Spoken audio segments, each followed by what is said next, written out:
This is an Aquastar 48, it's a 2005 example, and the interesting thing about these is they're made in the Channel Islands and they're made by a company that does a lot of commercial boats. So Aquastar build pilot boats, they build customs boats, they build harbour master boats, they build boats for people who want to go to sea pretty much irrespective of conditions. So they have a semi-displacement hull, not a planing hull, and what that means is that they're designed to push through the big waves rather than bounce over the top of them. They're not as fast, but they are extremely seaworthy. A lot of the lifeboats, for example, are semi-displacement boats for that reason. It's an aft cabin configuration, so you've got accommodation the full length of the boat, and that's brilliant. I'll show you that, of course, when we go inside, just how much space that gives you. And if we come right to the back, you can see there's a passerelle here that will swing out for stern to boarding. That's a life raft on there. He's got his outboard for his tender, and the tender itself is sloping up against the back of the boat. That's not a bad idea, actually, because it keeps the length of the boat down, which is what the berthing is based on, and you just tilt it into the water when you want to use it. That's quite nice. Now, something you find on these, which you won't find on something like a similar sized Princess, this is a 48-foot boat, is the ability to step on the side. On a Princess or a Sunseeker or any of those modern planing boats, you've got to go on the bathing platform and up. On this, look at this. Such an easy boat to get on board of. We'll go around to the bow first of all, I think, and then work our way back. It's got the teak on this one all the way over, which is a really nice finish. And a lot of good quality items, like if you look at these hatches, they're all stainless steel trimmed. If you look at the window frames, they're all stainless steel trimmed. It's a really nice job. You've got these nice big thick bulwarks around it. Again, that's that sort of commercial boat feel to it. Again, that little ship feel. That's just access to a big deck locker for covers or fenders or whatever. 2 anchor rollers on the front, so if you want a second anchor on here, then you can have it. He's just got the one on here at the moment, as you can see, with the power winch just there. But a really manageable boat, very easy to walk around, nice high rails on it. And as I say, that ability to step on the side when you're going to berths where, for example, the back of the boat sticks out further than the berth, as they are in some places, it just makes it so easy to use. Decent handrails everywhere as well. And then if we come back here, you'll see we step up now, and now we're up on top of that aft cabin, and that gives brilliant duality of purpose, because you've got this lovely cockpit area here, and it's got the hard top on top, so you've got some shelter, and you've also got these covers which you can take off around the sides, but there's a cabin underneath, and I'll show you that in just a moment. So we're heading through here, sliding door, and again, because we're raised up here, let's kick my shoes off, we now step down into the accommodation. We've got this lovely curved sweep of stairs going in, and here we are in the main saloon area. Big windows around the place, loads of light, loads of visibility, and a nice social area in here. Lots of seating about the place. And it's got the polished cherry wood, which of course is very popular in the early 2000s. Still looks very nice. And again, you can see those sort of commercial boat routes a little bit in things like this handrail up in the ceiling. So when the weather's rough and you're going out anyway, you can move around the boat and you've got something to hang on to, something you don't often see in a lot of planing sports cruisers. Big chunky helm seat here, ship's wheel, and the engine controls, engine instrumentation. It's got 2 multifunction displays, one here, so you can choose, you maybe have charts on one and radar on the other, for example. And another thing this boat's been fitted with is fin stabilizers, a really good stabilization system. And again, if you're out in rough weather, that's really helpful. It helps keep the boat on a really even keel. Very nice system indeed. They're not cheap, but they are excellent. There we go, Aquastar Guernsey, that's where these are built. So that's the saloon area, but if we head on forward, we will find another really nice area tucked away down here in the form of this dinette. Now, you can turn this into a sleeping area if you want. It's quite good, because sometimes on boats of this size they'll have that as a third cabin. With a third cabin you can only sleep in. With a dinette you can use it for eating, but you can also drop the table down and sleep there as well, so it's dual purpose. You'll see there's a curtain here that comes across, so you can have some privacy there. It's brilliant because it's unusual perhaps for people to go out with more than perhaps 2 couples on board, so the third cabin often is a bit wasted, and this means that it brings that area back into play. There's a ship system up here, and so this controls all of the systems on the boat, which is rather nice. It's a bit ahead of its time, actually. You wouldn't normally find this on a 2005 boat. And that is the air conditioning systems up here, so that's controlling the heating and air conditioning.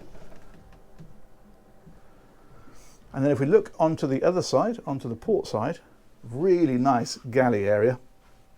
Loads of space, and I love the way this connects directly across. It's a nice place to tuck yourself away, make yourself something to eat, chat to people, eat here, and you're sort of down, you're not on show here at all, you're down, hidden sort of down into the lower areas of the boat. I think that's great. There's a fridge here. This is storage. Same here. All these are turn fellows, so that you can see there how the clip works. They don't come flying open at sea, and you can push them shut completely if you want to. But you can leave them like that and then just open them at will.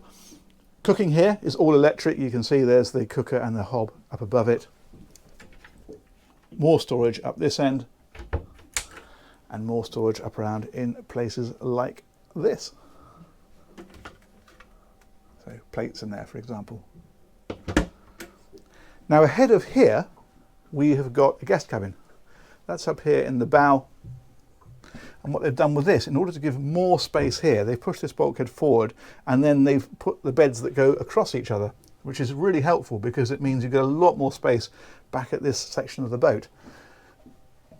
So you've got a bed here, and then another one that goes across here. This is actually quite a decent size. I don't know, this might be even almost a double, but certainly a very generous single, as is that one. So very comfortable. And of course, the other thing that this configuration does is give a load more storage down in places like this.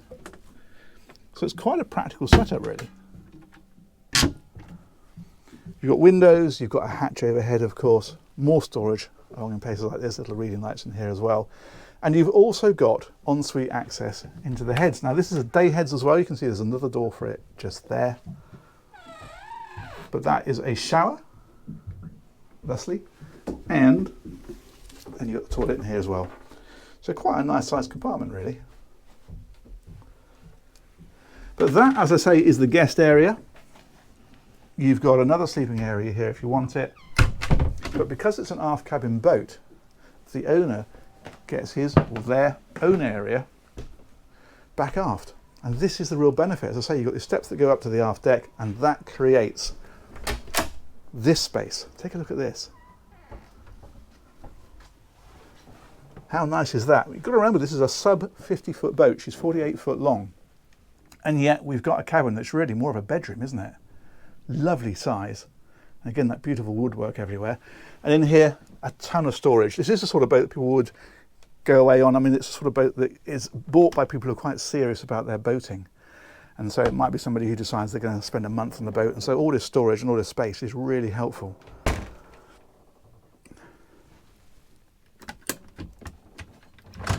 More storage down in places like this. Oh, now that's some neat packing, isn't it? Well done, Mr. Owner. I won't open them all because obviously the boat's still in use, but you get the idea. The dressing area over here.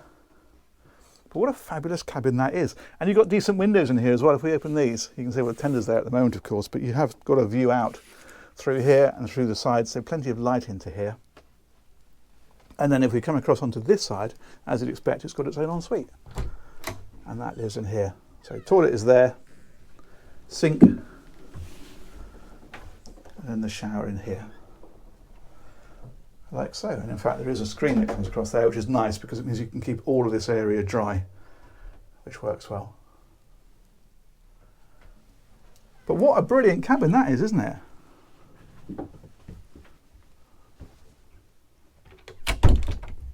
Let's come over here. I think it's worth looking at this from all angles. So that is that. I think while we're here, we're going to take a look at the engines, because the engines live under the saloon floor. There are various sections of the saloon floor you can lift up to get to, but just to have a quick look and to show you them, there's a really easy access in through here.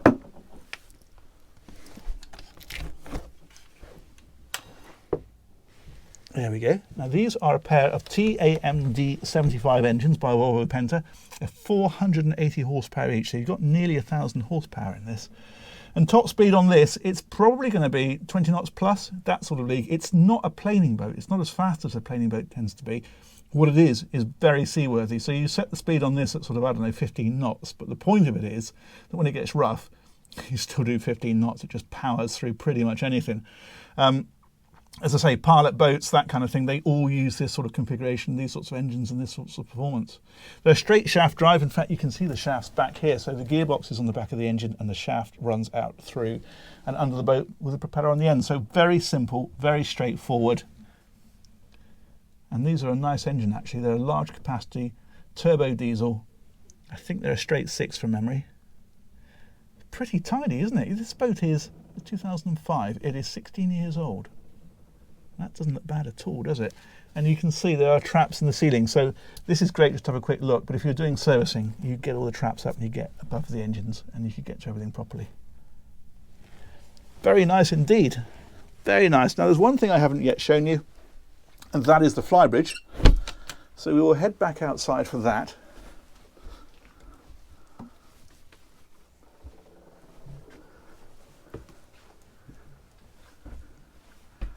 Lovely. I do like this little staircase here, the way this curls around. I think that's great. It's a nice feature. Now again, because you've got this raised aft deck, another bonus of this is that it's not a huge climb up to the flybridge. All you've got is these 3 steps and you're on it. So up like this, and there we go. That's that hardtop out across that cockpit area. And up here you've got a Bimini, so you've got plenty of shade here if you want it.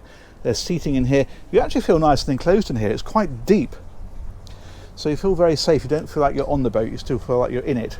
And then here, double helm seat is a backrest that will flip the other way so that you can face backwards if you're using this as a social area when you're at anchor or in the harbour. And then this is your helm station. Bow and stern thruster on this one, that makes life nice and easy. Throttle controls are over there, another multifunction display, and of course you steer from here, and this is your view. And it makes this very manageable because when you're up here you've got such a good view out down the side of the boat. You can see exactly what you're doing with it. Very nice indeed. This sort of boat is inevitably owner operated. You won't get one of these with a crew on, and so the fact that it's easy to manage is very important. Awesome. Let's head back down inside and we'll finish up in there. You can see how these 2 areas connect so nicely. Normally with a flybridge boat, because the cockpit is so much lower, you couldn't stand in the cockpit and easily talk perhaps to the helmsman, for example, whereas here you can. It's great when you're crewing because as you're coming in, it also means that the helmsman can be down here, down the steps and down, helping with the lines very easily.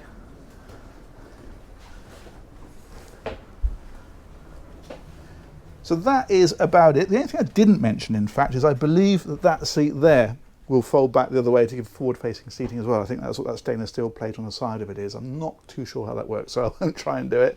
Instead, I'll finish up here at the helm. And say many thanks to Berthon. They organised this tour. They've got this boat for sale, so I'll put a link to those guys in the description. And huge thanks as ever to you guys for watching. I hope you've liked that one. I think it's a fascinating boat, and as I say, a really serious boat as well. Proper heavy weather stuff. We'll catch you on another one of these very soon. Take care. Bye-bye.